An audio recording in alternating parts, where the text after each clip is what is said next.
Hello and welcome to CloudFox Hub. My name is Bhavesh Shatara. You are learning Amazon SQS. According to my experience, SQS is really very hot service in AWS. You will get questions related to SQS everywhere, in the exam, in the interview.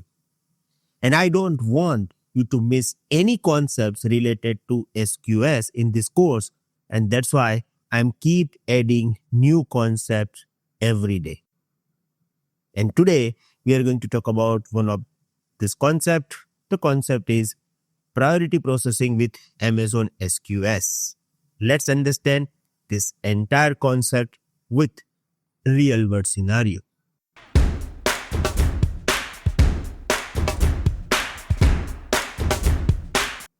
First of all, I'm going to explain you the real world use case. A company runs online video platform. User uploads video and requests convert my video to HD format. The platform has two types of users, free users and paid users. Business rule, paid users video must converted first and free users video can wait. This is normal processing, right? So we want to fulfill this requirement.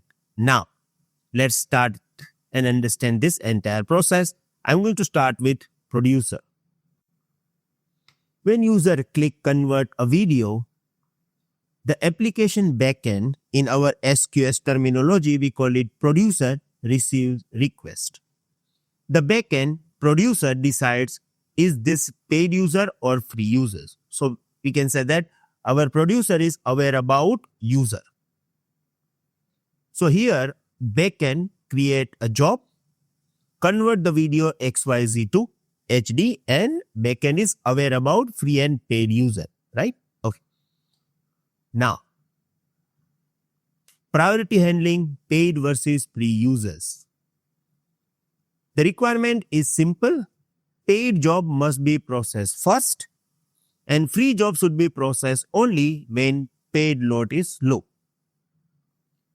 To achieve this, we should avoid mixing both request type in single SQS queue. Look, if you have this kind of condition and if you are going to create single SQS queue to process these videos, it is not going to work.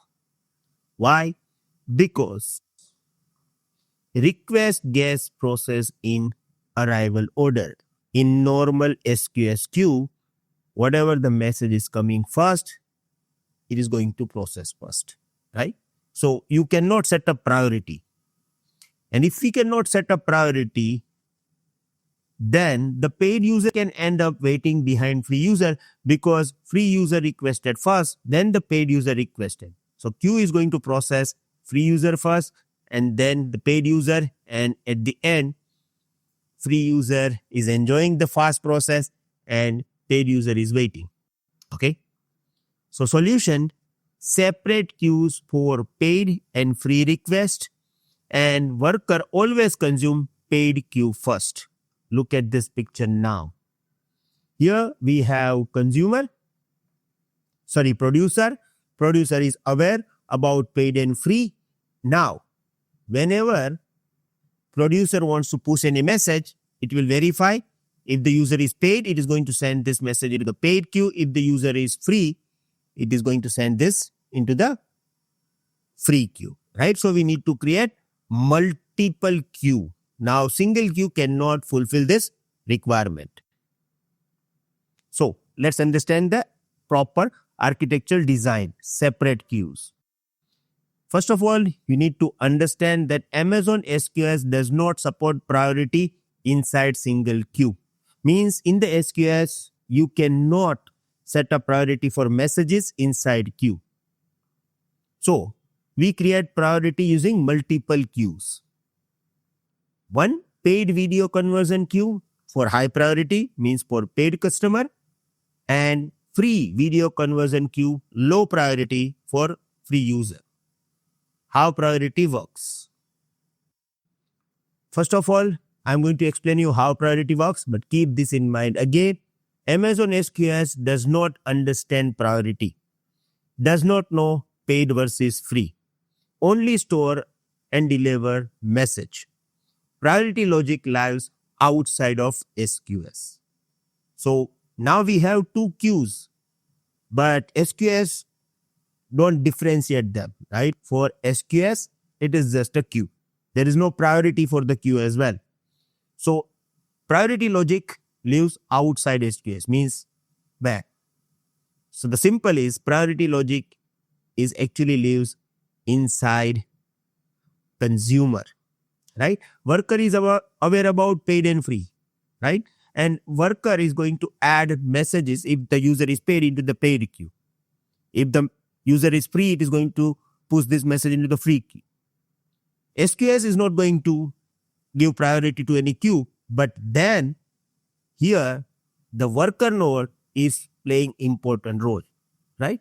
So now let's understand that how we can provide priority.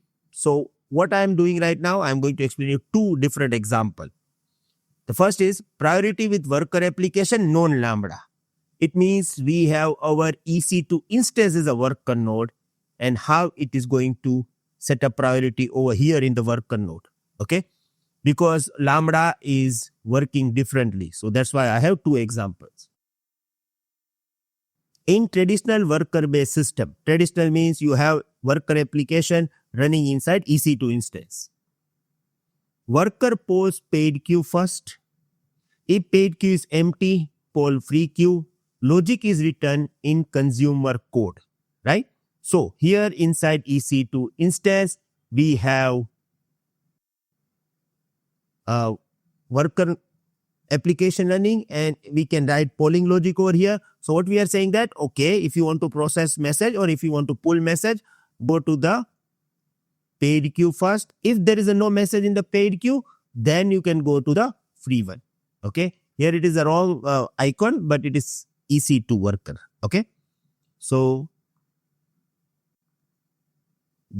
the idea of priority is totally based on application code running inside your worker node in case you have EC2 as a consumer. Okay.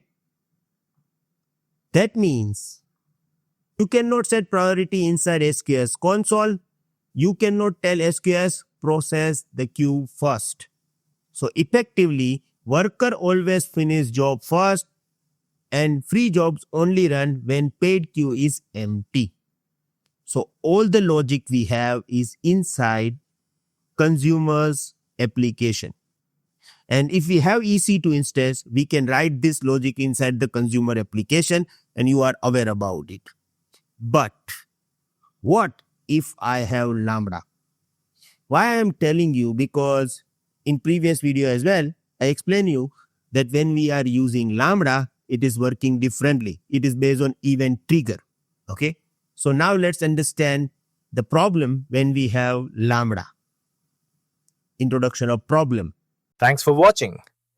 To continue learning AWS with structured lessons, real labs, practice tests, and live sessions with Bhavesh Atara, join our full course at www.cloudfolkshub.com.